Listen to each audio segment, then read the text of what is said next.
Bonjour à tous et bienvenue dans notre espace d'éveil, dans notre espace d'apprentissage et dans notre espace de partage de connaissances.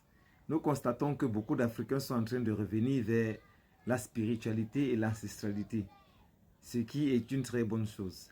Aujourd'hui particulièrement, nous allons parler de la libation. Il est très bien d'adresser une libation à un défunt, mais je pense qu'il serait préférable de savoir à quel défunt est-ce que cette libation est adressée. Déjà, tous les morts d'une lignée sont des défunts. Et ces défunts se définissent en trois catégories. Nous avons les ancêtres méritants et nous avons les défunts. Ceux qui n'ont pas pu avoir une classification, on va simplement les appeler les défunts. Un ancêtre, c'est ce parent aimant qui a vécu dans la communauté. Il n'a fait rien de particulier pour faire avancer celle-ci. Il n'a pas également nui à celle-ci. Il a mené sa petite vie tranquille où il a été en harmonie avec tous les habitants de celle-ci, où il a apporté son amour à tout un chacun. Une fois à sa traversée, vis-à-vis des relations qu'il avait avec nous de son vivant, nous allons le classifier dans la catégorie d'ancêtres. Nous avons les ancêtres méritants. J'ai expliqué quels sont les ancêtres méritants dans une précédente vidéo. Je vais recommencer ici.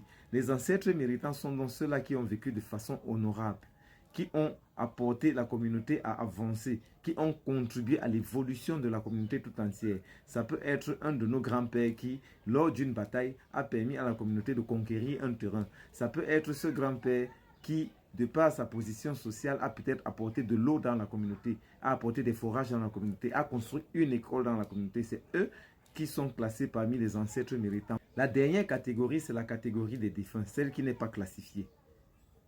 Dans cette catégorie-là, on peut trouver des gens qui n'ont nullement aidé la communauté. Des gens qui, au contraire, ont nui à la communauté. Dans cette catégorie, on peut trouver des gens qui étaient des brigands, qui étaient des gens de mauvaise vie, mais qui ont fait partie de la communauté. C'est eux qu'on va appeler ici les défunts. Parce qu'ils n'ont pas de classification juste. On va juste les appeler les défunts.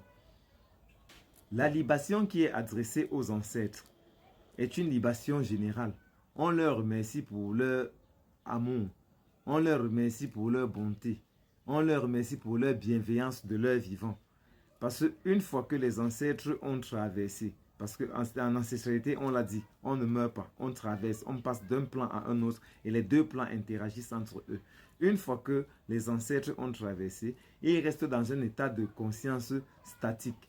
Ça veut dire qu'ils ne transcendent pas, ils ne régressent pas. Ils restent dans un état de conscience stable où ils attendent leur prochaine réincarnation afin de venir améliorer leur expérience vivante dans ce monde pour pouvoir avancer spirituellement.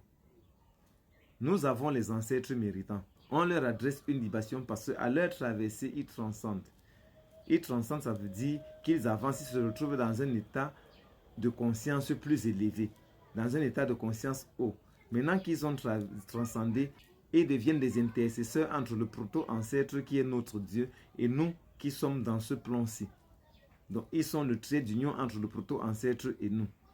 C'est donc à eux qu'on adresse des libations pour qu'ils puissent nous soutenir, pour qu'ils nous apportent lumière, pour qu'ils nous apportent de la guidance, pour qu'ils nous apportent de la bienveillance, pour qu'ils nous apportent la protection. C'est à eux normalement que des libations sont adressées. Il reste la troisième catégorie, celle qu'on n'a pas pu classifier, les défunts simplement. Il faut définir ici que la libation est une connexion, la libation est une invitation. On fait une libation, on se connecte à celui qui est parti, on l'invite à rentrer dans cette dimension, on l'invite à interagir avec nous dans cette dimension-ci. Il reste dans la troisième catégorie, les défunts, ceux que nous n'avons pas pu classifier, qui ont pu être des gens de très mauvaise vie. Une fois que nous adressions la libation à un défunt, ce sont des gens qui, lors de leur traversée, ont régressé. Ils se sont retrouvés dans un plan astral plus bas. Et ils ont besoin de se nourrir des énergies négatives pour atteindre un taux vibratoire assez élevé afin de rejoindre leur groupe d'âmes pour prétendre à une prochaine réincarnation. Quand nous adressons une libation à cette catégorie, à ces défunts, ils la reçoivent et ils s'accrochent en nous. Maintenant, ils nous feront éprouver des sentiments de peur, des sentiments de colère, des sentiments de jalousie, afin que notre taux vibratoire soit très bas. C'est pour ça, de fois dans la rue, on a l'impression d'être suivi. Et puis on éprouve de la peur. Il y a 2 fois pour rien, on éprouve une grande colère. Quand on se calme, on se demande nous-mêmes pourquoi nous nous sommes mis en colère. Ce sont donc ces défunts-là qui interagissent de cette façon-là avec nous pour pouvoir se nourrir de ces énergies basses que nous éprouvons afin de pouvoir eux-mêmes avoir suffisamment de vibrations pour rejoindre leur groupe d'âme pour une autre réincarnation. Voilà l'éclaircie que je voulais apporter aujourd'hui par rapport aux libations.